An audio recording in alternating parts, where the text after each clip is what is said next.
Middle east में तनाव एक बार फिर बढ़ता दिखाई दे रहा है। अमेरिका और ईरान के बीच रिश्ते पहले से बेहद नाजुक दौर से गुजर रहे हैं। परमाणु कार्यक्रम, क्षेत्रीय प्रभाव और सुरक्षा से जुड़े मुद्दों को लेकर दोनों देशों के बीच लगातार टकराव बना हुआ है। ऐसे माहौल में अमेरिकी विदेश मंत्री मार्को रूबियो के एक बयान ने पूरी दुनिया का ध्यान अपनी तरफ खींच लिया है। अमेरिकी विदेश मंत्री मार्को रूबियो ने पहली बार सार्वजनिक रूप से कहा कि ईरान के सुप्रीम लीडर मुश्तबा खामेनी जिंदा हैं और लगातार सक्रिय भूमिका निभा रहे हैं। अमेरिकी सीनेट की विदेश संबंध समिति के सामने गवाही देते हुए रूबियो ने कहा कि अमेरिका को ऐसे स्पष्ट संकेत मिले हैं जिनसे पता चलता है कि मुश्तबा खामेनी ईरान के महत्वपूर्ण फैसलों में शामिल हैं और देश की रणनीतिक दिशा तय करने में उनकी अहम भूमिका बनी हुई है। यह बयान इसलिए भी महत्वपूर्ण माना जा रहा है क्योंकि पिछले कई महीनों से मुश्तबा खामेनी को लेकर तरह तरह की अटकलें लगाई जा रही थी। उनकी सार्वजनिक मौजूदगी बेहद कम हो गई थी, जिसके चलते उनकी स्थिति को लेकर कई सवाल खड़े हो रहे थे। लेकिन अब अमेरिका की ओर से आए इस बयान ने साफ संकेत दिया है कि ईरान का शीर्ष नेतृत्व सक्रिय है और हालातों पर नजर बनाए हुए है। रूबियो का यह बयान ऐसे समय में आया जब मिडिल ईस्ट में हालात बेहद संवेदनशील बने हुए हैं। क्षेत्र में जारी तनाव का असर वैश्विक राजनीति से लेकर तेल बाजार तक दिखाई दे रहा है। अमेरिका और उसके सहयोगी देश ईरान की गतिविधियों पर लगातार नजर बनाए हुए हैं, जबकि ईरान भी अपने क्षेत्रीय प्रभाव को बनाए रखने की कोशिशें कर रहा है। इसी बीच अमेरिकी विदेश मंत्री ने एक और अहम जानकारी दी। उनका कहना है कि ईरान अब अपने परमाणु कार्यक्रम से जुड़े कुछ ऐसे मुद्दों पर बातचीत करने के लिए तैयार दिखाई दे रहा है जिन पर वह पहले चर्चा करने से भी इनकार करता था। रूबियो के मुताबिक यह एक महत्वपूर्ण बदलाव है और इससे भविष्य में कूटनीतिक बातचीत की संभावनाएं बढ़ सकती है। हालांकि उन्होंने ये भी चेतावनी दी है कि बातचीत की संभावना का मतलब ये नहीं कि दोनों देशों के बीच जल्द कोई समझौता होने वाला है। रूबियो ने कहा कि ईरान के अंदर मौजूदा राजनीतिक परिस्थितियां और क्षेत्रीय तनाव वार्ता को जटिल बना रहे हैं। ऐसे में किसी भी समझौते तक पहुंचने का रास्ता आसान नहीं होगा। विशेषज्ञों का मानना है कि अगर अमेरिका और ईरान के बीच परमाणु वार्ता दोबारा शुरू होती है तो इससे मिडिल ईस्ट में तनाव कम करने की दिशा में एक सकारात्मक कदम उठ सकता है। लेकिन दूसरी ओर दोनों देशों के बीच सालों से चला आ रहा अविश्वास, क्षेत्रीय संघर्ष और रणनीतिक प्रतिस्पर्धा अभी भी बड़ी बाधा बने हुए हैं। यही वजह है कि मार्को रूबियो का यह बयान सिर्फ मुश्तबा खामेनी की मौजूदगी की पुष्टि भर नहीं माना जा रहा, बल्कि इसे मिडिल ईस्ट की बदलती रणनीतिक तस्वीर के एक अहम संकेत के रूप में देखा जा रहा है। एक तरफ तनाव और टकराव की आशंकाएं बनी हुई हैं, तो दूसरी तरफ बातचीत और कूटनीति की उम्मीदें भी दिखाई दे रही हैं। अब पूरी दुनिया की नजर अमेरिका और ईरान के अगले कदम पर जा टिकी है, क्योंकि दोनों देशों के बीच होने वाला हर फैसला न सिर्फ मिडिल ईस्ट बल्कि वैश्विक राजनीति, ऊर्जा सुरक्षा और अंतर्राष्ट्रीय स्थिरता को भी प्रभावित कर सकता है।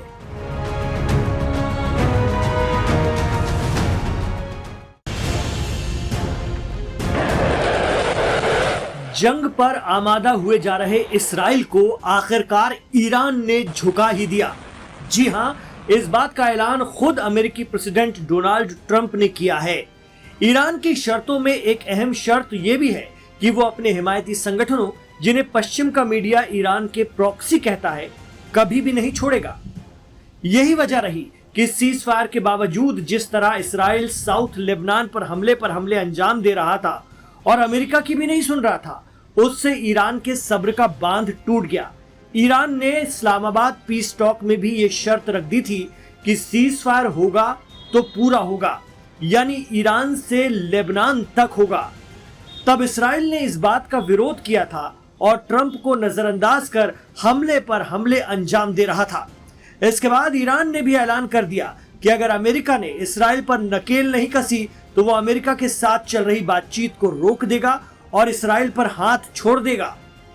ईरान की तरफ से पीस डील का नेतृत्व कर रहे वहां के पार्लियामेंट के अध्यक्ष मोहम्मद बाकर गालिबाफ ने लेबनान की संसद के स्पीकर नबी बेरी से बातचीत में कड़ा संदेश दिया। उन्होंने कहा कि अगर इसराइल का लेबनान पर हमला जारी रहता है तो ईरान न सिर्फ अमेरिका के साथ चल रही बातचीत को रोक देगा, बल्कि सीधे तौर पर इसराइल हिजबुल्लाह के बीच चल रही जंग में हिजबुल्लाह की तरफ से शामिल हो जाएगा।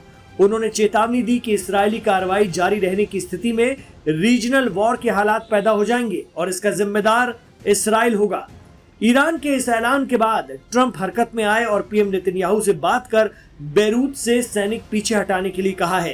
गौरतलब है कि साउथ लेबनान में ईरान हिमायती संगठन और दुनिया के सबसे बड़े गैर सरकारी आर्म ग्रुप हिजबुल्लाह का दबदबा है। लेबनान की सरकार में भी हिजबुल्लाह के प्रतिनिधि हैं, लेकिन ईरान आरोप लगाता है कि अमेरिका और इसराइल के प्रभाव में आकर लेबनान की सरकार अपने ही देश के संगठन हिजबुल्लाह के खिलाफ इसराइल का साथ दे रही है। हालांकि हिजबुल्लाह भी इसराइल के हर वार का भरपूर जवाब देता है और जंग में मजबूती से डटा हुआ है। वो साउथ लेबनान और बेरूत से इसराइल को खदेड़ता भी रहा है। अब ट्रंप ने इसराइल पर सख्ती की है और उसे लेबनान से पीछे हटने के लिए कहा है। वजह साफ है कि ट्रंप किसी भी हाल में ईरान से डील करके निकलना चाहते हैं। वो इसराइल की वजह से खित्ते में फंस तो गए हैं। अमेरिका ने अपनी ताकत और वकार भी गंवाया है और जंग ने ईरान को और ताकतवर बना दिया। ईरान का ताजा रुख देखकर जहां ट्रंप ने पीएम नेतन्याहू को फोन पर टाइट किया, वहीं ट्रंप के ही मुताबिक उन्होंने हिजबुल्लाह के प्रतिनिधियों से भी संपर्क किया और संगठन ने इस्राएली बलों पर गोलीबारी रोकने पर सहमति जताई है।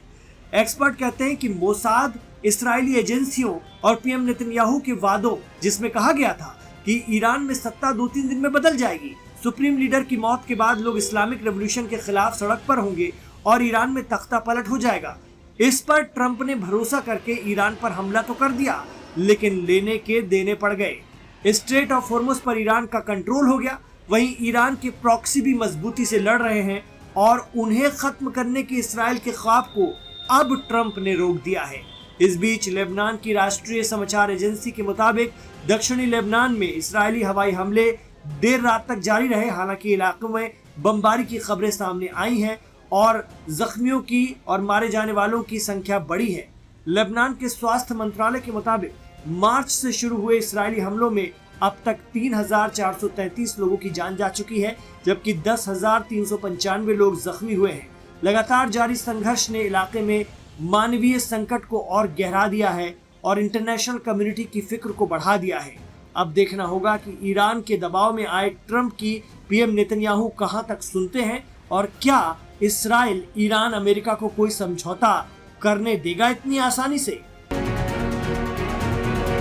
इस वक्त की सबसे बड़ी और बेहद डराने वाली खबर सीधे मिडिल ईस्ट से आ रही है। ईरान और अमेरिका के बीच चल रही सीक्रेट और अप्रत्यक्ष बातचीत अब पूरी तरीके से टूट चुकी है। ईरान ने अमेरिका के साथ मध्यस्थों के जरिए होने वाले टेक्स्ट मैसेज और डिप्लोमेटिक बातचीत को अनिश्चित काल के लिए सस्पेंड कर दिया। इतना ही नहीं, ईरान ने दुनिया की लाइफलाइन कहे जाने वाले स्ट्रेट ऑफ हॉर्मुज यानी हॉर्मुज जलडमरू मध्य को पूरी तरीके से ब्लॉक करने की धमकी तक दे दी है। ऐसा आखिर अचानक से क्या हुआ कि कल तक जो देश शांति समझौते के करीब थे, वो आज परमाणु युद्ध की कगार पर आकर खड़े हो गए हैं। ईरान के सरकारी मीडिया और IRGC से जुड़ी तस्नीम न्यूज एजेंसी ने सोमवार को यह आधिकारिक घोषणा की कि अमेरिका के साथ अब कोई बातचीत नहीं होगी। ईरान का आरोप है कि अमेरिका के समर्थन से इसराइल लगातार लेबनान और गजा में भीषण हमले कर रहा है और युद्ध अपराधों को अंजाम दे रहा है।